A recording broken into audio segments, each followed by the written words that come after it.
Arlen Glick, it's great to be chatting on the Single Track podcast. Yes, thank you. It's fun to be back.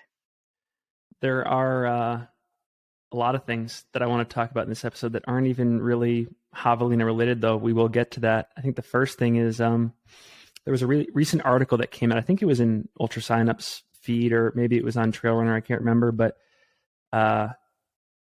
you have taken this sort of anti-social media stance, which I think, regardless of whether you think that's a good idea or a bad idea, I think it's very interesting. And I think you talk in the article about how it's impacted your ability to get a shoe sponsor. So there's a lot in there, but I'm wondering if you can talk about why you've taken the stance you've taken, and if there's a light at the end of the tunnel in terms of working with a brand in the 2023 season. Yes. So as you know, I don't have social media. I mean, I do have Strava for my own reasons, but yeah, I feel like if I were to point out all the negative, there's plenty of positive out there, and I know there's a lot of good content, and there's a lot of good out there that social media can be. So I'm not like bashing it all of it. But if you were to strictly look at the negative, I think it creates such a self-centered world. And I think like if you look at the people in general of today versus 10 years ago, I think we have a culture that is very self-centered, because not only is there a lot of negative out there, but it doesn't matter how much positive content there is. I mean, if you look at an article that you just love dearly, and then you look at comments, and there's 100 positive remarks, and then there's one idiot that says something you hate, all you think about is that one idiot that you didn't like what he said. And so like we're drawn to the negative, I think, just by nature. And I think also one of the things that's so hurtful is like geared around self-centeredness is when you look at, these wonderful athletes that everybody adores, and they have, thousands or millions of followers, and like you look at your own life and what you have going on, you can just you can think your life is so boring and so monotonous, and like you're a nobody. And I think to the general public, it's a very negative thing for them, even if there's some great people on it. So when I looked at it, from the side of a financial standpoint, yes, there's a lot of perks to jumping on there and trying to be somebody, especially when you can throw up some very good results. But I think like to be successful, you have to have followers. To have followers, you have to have a life that looks really cool. And a lot of times I think it just causes people to post things that are not reality.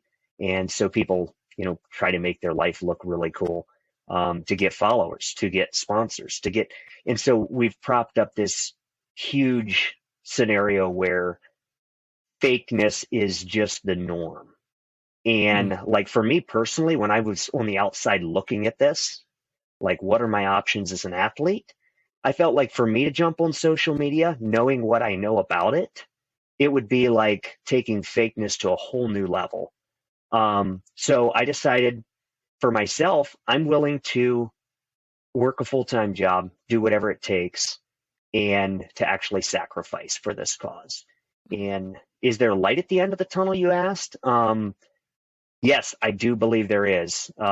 Almost immediately after the article by Ultra Signup, I got contacted by several companies. So yes, there are a lot of people that are seeing through this.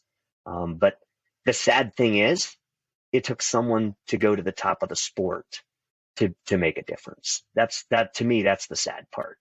I think I'm probably the only one in the sport that, at least that I'm aware of, that has really taken a stand on this. But I think it's going to be worth it in the end. Well, it's interesting. And your scenario, it's not like a one-for-one comparison, but I have a really good friend here in the Wasatch. His name's Jimmy Elam. And I think if you asked anybody in our community who the most influential person is and who encourages them to make certain purchases when it comes to running gear and just thinking about the sport in general, a lot of people would place him at the top of their ballot. But a lot of what he does doesn't translate neatly onto social media. Like, you're not going to see it in like impressions or likes or the posts that he makes. It's all sort of behind the scenes on runs and at like hangouts and at dinners and stuff like that.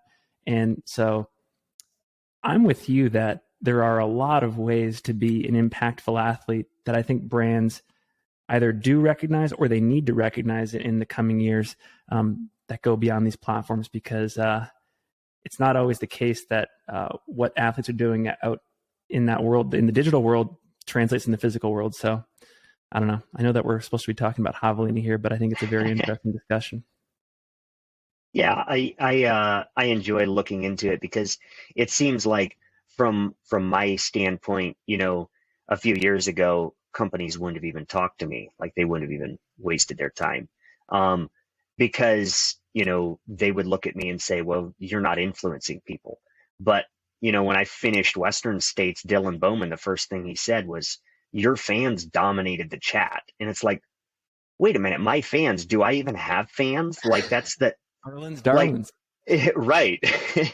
And to me, that sounded so funny coming from a guy who has never done a mountain race, but I think it really goes to show that the fans that I do have know me personally. They've met me at a race. And I do a lot, to impact the local community, and they are very loyal. I think that's what it really comes down to. They are very loyal.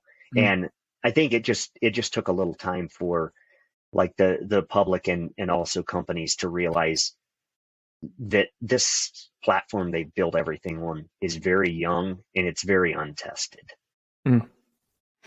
Well, one other thread I want to touch on before we get to Javelina, and you're probably sick and tired of answering this, but it's well known at this point that you're based in Ohio, and I'm certainly not saying everyone thinks this, so don't take this as a blanket statement, but at least some folks are curious about how you manage to have success at these Western mountain races being based where you are. So what is your playbook for success? And do you feel like you're at a disadvantage, or do you feel like you have everything you need to be successful? I would say I have everything I need, but definitely not everything I want. Like, it is definitely challenging, but it's possible to prepare in the East for a race out West. I definitely did not feel like I'm very happy with my season and the way things went, but I definitely did not feel like I had a normal day at Western States or Run Rabbit Run, my first two mountain races. But I mean, I still walked away with something that was definitely worth being celebrated, especially for, stretching me outside of my comfort zone.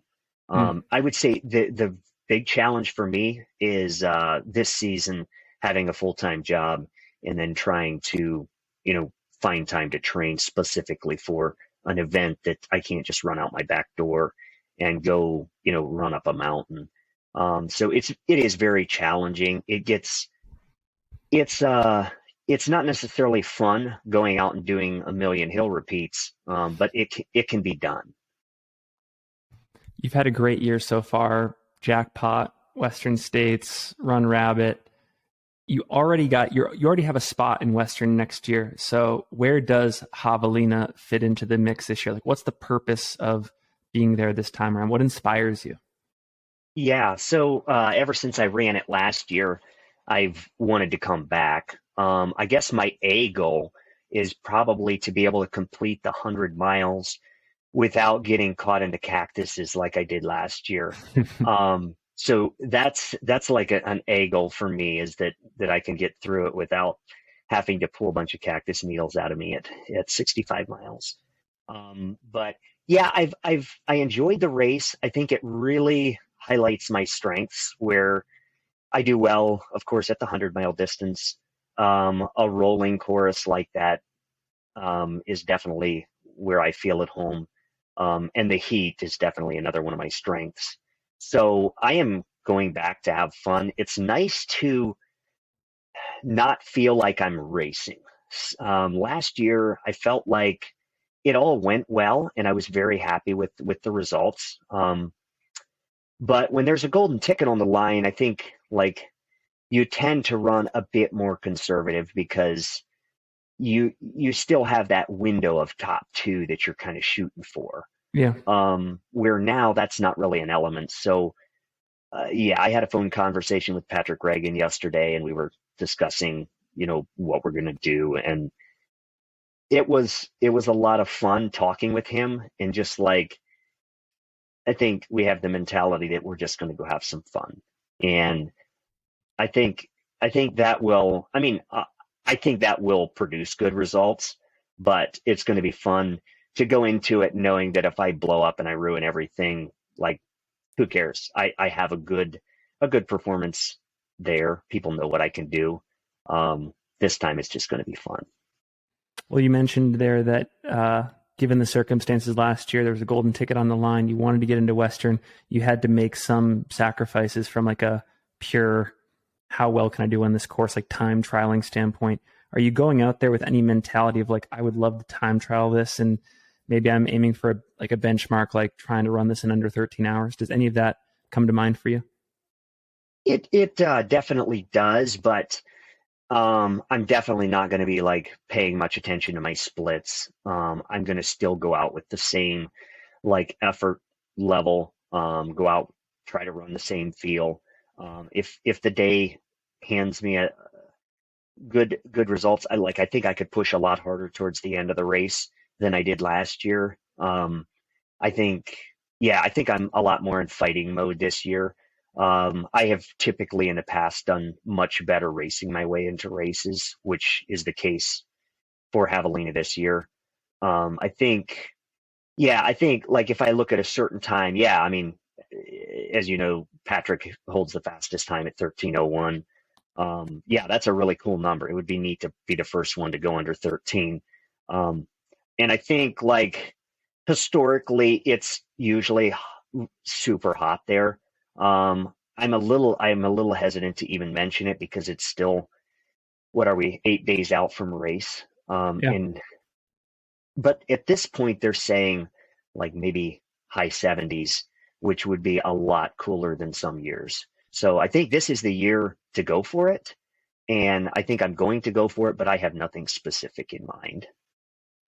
Couple more questions for you. You have a lot of fans on Twitter as well. I know, for example, Taggart Van Etten has been singing your praises. He's been championing you as a Ultra Runner of the Year candidate.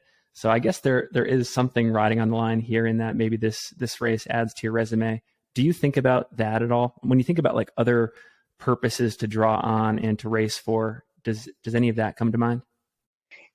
Yeah, actually, that weighs very heavily in this, because I went into the season, went to jackpot, was hoping to run a 100-mile PR, got injured mid-race, just had a really rough day. Was just so relieved when I got to the finish line that I actually made it to the finish line before anything broke.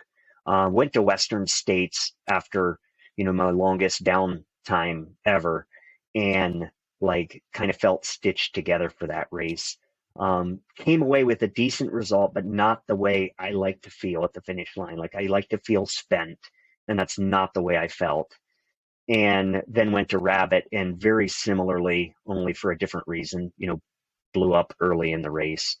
And there again, got to the finish line, and I was beat at the finish line of that, but I was wrecked way too early. And so when I look at my season, like it's definitely good enough to be celebrated, but I have yet to pull off a performance like I like to do. Like last year, I had 4 performances that I felt so good about. This year, I'm at 0. So yes, Javelina was like, as I was planning my fall, I'm like, you know what? I've struck out 3 times here. I mean, they're all good performances, but I really want one where it's over the fence. And that was a big draw for me at Javelina. Last question I have for you, and I don't want to ask this in a way that might give away who you're involved with in 2023, but what shoes are you wearing on race day? Yes. So I am planning at this point, and I can't give a model because I I have a couple pairs set in there and I have to test them quick on my taper. But the brand, I'm planning to wear Craft brand. Yeah. So yes, Super cool. that's the plan as of right now. It could change, but I think I'm zeroed into that.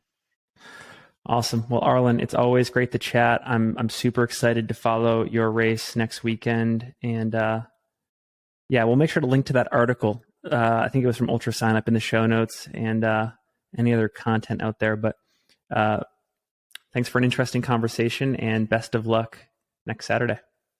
Yeah, thanks for having me on.